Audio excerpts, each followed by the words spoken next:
আপনি এই জীবনের হিসাব দেওয়ার জন্য একটা আধ্যাত্মিক যাত্রা করলেন, একটা প্র্যাকটিস করলেন, একটা মহড়া দিলেন।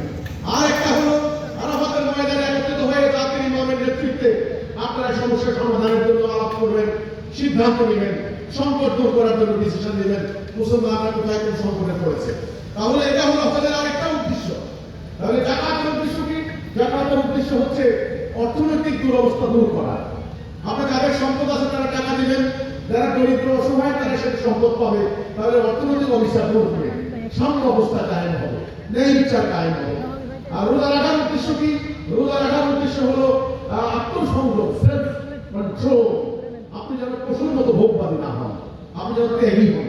তাহলে দেখেন ইসলামের কিন্তু শরিয়া এবং মারিফত, দেহ এবং আত্মা দুটো নিয়েই কিন্তু ইসলাম। তো আমার কথা হলো আজকে আমরা মুসলমানরা এই যে আজকে কোরবানি দিচ্ছি, এর উদ্দেশ্য কি সেটা কিন্তু জানেন না। তারা মনে করেন খালি ভোগ করা, ভোগ করাই হলো কোরবানির উদ্দেশ্য। কোরবানির উদ্দেশ্য হলো ত্যাগ।